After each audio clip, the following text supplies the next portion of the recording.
everyone, welcome back to this channel of crafting, crochet and knitting. My name is Nikki. How are you guys doing? As always, let me know by leaving a comment down below.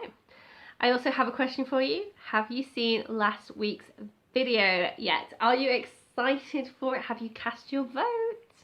If you don't know what I'm talking about, then head on over to last week's video, watch it, leave a comment, have your say, and I will count all the votes up in a little while when I've got time to actually work on the project that you vote for. So I'm going to stop being mysterious about last week's video, because last week's video was last week's video, and this week we're talking about something different.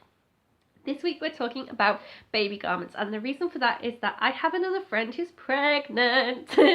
So super excited for them, and they are due in at the end of the year, so perfect time. They're due in winter, so perfect time to crochet and knit for the baby. So yeah, super exciting. I think it was about a month ago now that I put out a video showing my first attempts at baby garments. I have a couple more to show you in this video. I don't think I'm going to gift any of those to my friend, because though the garments I've made so far have been very much me working out how to do garments full stop, because I tried making adult garments, failed miserably, and then realised that going ahead with my plan of starting small with baby items was probably a better way to do it. So jumped back into making baby stuff, and yeah, the things I've made so far are really just me playing around with the technique, getting used to it, and yeah, just ironing out all the bumps really. So yeah, probably make something actually new for my friend and the baby. Gives me an opportunity to go and look for some really nice soft yarn. So yes, anyway, in the last video when I spoke about this, I was speaking about a crocheted yellow cardigan that I made, a knitted blue cardigan, and also a knitted like a white, gold and brown variegated yarn cardigan that I did. So very nice patterns. I think the main thing with variegated is that I would have to make sure that I was careful at what point I added the sleeves, because of the colour pooling. But I intend to do a whole separate video on variegated yarn, so I won't get too distracted in this one. I know I've been saying that for a little while, but it is going to be a megasode, so I do need to find the time to actually sit down and record clips for it. I'm thinking that I'm probably going to make the variegated yarn my 50th episode, megasode.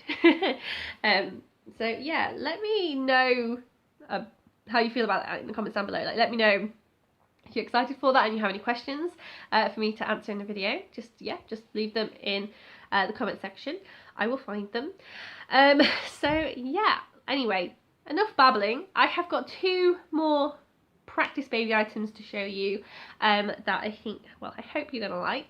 So the first one is another crochet item, and it's pretty much the same as the yellow, except that I went for a bigger size. So by that I mean I made it longer, but also well, longer in two ways. Longer in the yoke so that the armholes are bigger, and longer in the body. But also I started with more stitches on my on my starting chain, because it's crochet, not on my needles.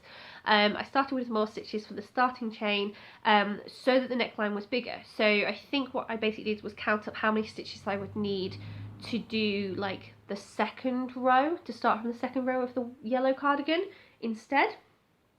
So yes, I also added stripes. So here it is, nice cute mint green baby cardigan there.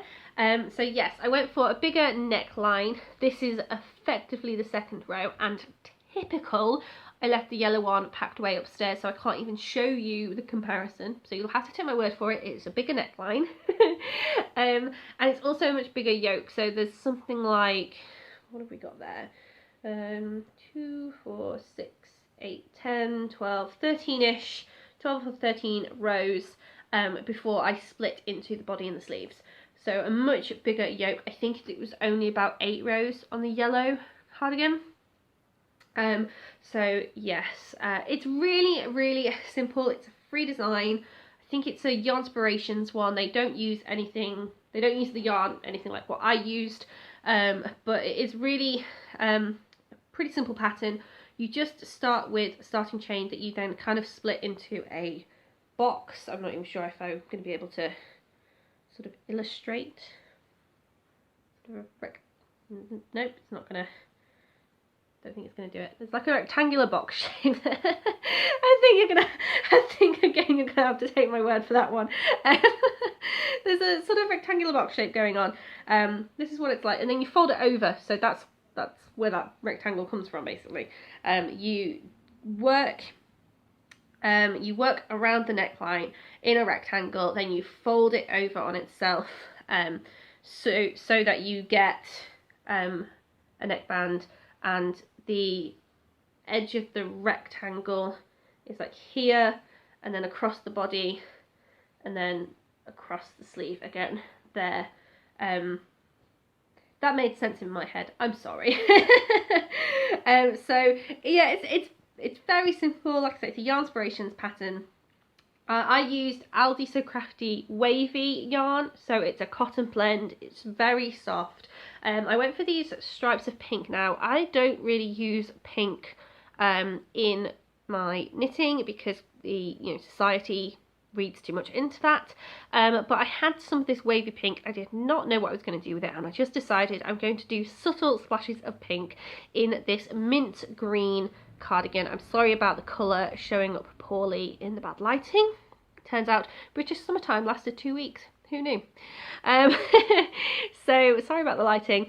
And I decided that as I was working my way through this, the pink and the mint kind of reminded me a little bit like watermelon. So, a pastel watermelon. So I have some pink left, I have some of the mint green left, and I'm going to make little half moon, slices of watermelon to embellish on the bottom here, and I'm going to try and find some nice matching buttons, and I'm just going to make it the watermelon cardigan. So what do you think? Do you think that it looks like a watermelon, or am I just seeing things that aren't there? So yeah, that is cardigan number 1. I mean, I say cardigan number 1, the other one isn't actually a cardigan. So this other one is the sort of garment that I'm probably going to put a child in once, take a photo, and never let them wear it again for fear of them making it really messy. And I think before I show you, I just need to explain why. So Karen and Pantone worked together and brought out a series of yarn hanks, which everyone was looking forward to. And basically, Pantone is a colourway group, and so when they paired up with Karen, everyone was excited to have these hanks where you had 5 matching colours. But when they came out, there was a bit of an issue because it was a chunky yarn, a very thin chunky yarn, or a very thick Aran. It wasn't really a very thick chunky yarn, but the yardage was really, really low.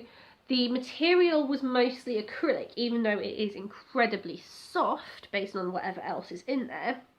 The material is mostly acrylic, and the price point was way too high. So people were not very amused by this. You can look it up. It's Karen Cross Pantone, and it was, I think it sold in America, I think for $8 or $9 a hank. So a 100 gram hank with not an awful lot of yardage in it at all. And then over here in the UK, I saw it in a shop, in a discount shop, for £5, but they had a further discount on it, and I also had a points card for that shop, so I actually managed to get hold of quite a lot of it at quite a reduced price. And the main thing I made out of it was this cushion. This is using the ultraviolet colourway of the Karen and Pantone. So it came with these 2 pinks, this pale one and then this dusty one, 2 kind of bluey lilacs going on here, and this bright bold purple around the edge. And this is a tapestry crochet pattern from Bella Coco Crochet. I will link her in the description. Really, really lovely, quite soft, but I used 3 hanks on this cushion, and you can see it's not a big cushion. So even with all the discounts, this is still the most expensive cushion that I own. So I did buy other colours at the time. I brought some nice green ones, I brought some nice blue and gold ones, and I bought one that I think was called Peach Blush or something like that. I don't know why I picked up the Peach Blush, because it's not, pastel colours and peachy colours are completely not my thing. So I don't know why I picked up one hank of that. I think I was just intrigued. And it's because it took so much yarn to make anything out of this yarn. I just kind of thought, I'm never going to make anything with this Peach Blush. What am I possibly going to do? And I found a pattern for a newborn baby dress out of it. And apparently they said they advertised it as a 1 hank pattern. And I went for it. So I figured that the peach colours would look nice on a little baby dress. So there we go. Lovely little baby dress going on there. So it is so soft. So the reason I said that was tapestry crochet is because compared to this, which is kind of just triple stitches, so in UK terms double crochets in US terms, because that's the stitch that this is made of, the majority of this, I think that's a better stitch. That the looseness that this has means the squishy softness of the yarn is so apparent, whereas in tapestry crochet, yes, it's soft, but it's not the same. The squishiness isn't there. And I think because this is so tightly crocheted together, it's carrying yarn behind it. It's single crochets in US terms or double crochets in UK terms throughout the whole pattern. It's actually quite dense, and the dress pattern just allowed that squishiness to come out. So really soft. And basically the price point of this very delicate yarn is why I probably would never let my child actually wear this dress for more than 5 minutes. I think it's going to be 5 minutes, take a photo, and just don't give them a chance to get their grubby little hands all over this lovely pastel colours. So yeah, this isn't actually all peach blush. So the peach blush had this pastel pink. It's a different pink to what's in here. This is kind of more of a dusky pink, whereas the one in here is a bit brighter, a bit more what you would think of when you thought of a baby pink. And then this colour here, this greeny blue, nice turquoisey colour, was in it. This sandy yellow, so I just think they're like a perfect little beach combination there. And this lovely pastel tropical apricot kind of colour going on. Those 4 colours were part of peach blush, and the 5th colour was a nice sort of ruby red. So like the bright purple here was like the bold colour that stands out, the colour that was bold in the peach blush was this ruby red colour, and I kept that because it is more my tone, and I just wondered if there's something I could use it as like a border on or something, embellishment on for me, because actually that ruby red is something I would wear, whereas these pastel colours are not. However, this one here, this sort of lilac-y purple going on here, was scrap yarn from the cushion. So it was actually scrap yarn from this section. And I just thought if I added a little line of that in instead, it would marry together the pink, purple, blue, yellow, orange feel. And at the time I didn't know whether I would need to use the red or not, so I did keep it rainbow coloured so that I could put the red in there if necessary. I'm really glad that I don't have to, because then I can steal it for myself. But yes, this is the dress. I loved making this. So actually what was different for me making this is that it is crocheted in kind of in the round. It's still in rows, so if I show you the back you can see my absolutely terrible joining there. I need to work on that. I know there is a technique for chaining up your rows to make it look a lot neater than that, but that's the back, no one's going to see it. And yeah, so actually making a garment by going all the way around and connecting. I've done toys that way before, of course, but I haven't actually made a garment like it before. Don't mind the ends, I haven't weaved the ends in. Don't look at the ends. So yeah, this was new to have done a garment completely in the round, obviously with the cardigans, both the crochet cardigans and both the knitted cardigans before this, I actually deliberately did cardigans so that I didn't have to worry about that join. And actually one piece of advice that I got from the pattern for the dress is that babies' heads are a lot bigger than their necks. So what it did was it actually worked up like a cardigan in the first instance and then connected after this point here. And I need to add a button. I think I've got, there we go, there's my little button loop. I need to add a button to this side so that it can be joined up around the neck and you can still get the dress over the baby's head, but that it doesn't like all waft around loosely. It can actually be buttoned up. And then yes, added just a little embellishment, this lovely little rounded embellishment for the sleeves. So soft. Seriously, I'm just not going to let a child ever wear that. But it was good to know the pattern. I now know that if I find a similar sort of yarn, that I can make this pattern up again in something that's slightly more hard wearing, should we say, for a child, than this particularly delicately soft, lovely yarn that you absolutely would not want a child to get messy. So yes, happy with that pattern. Pretty sure,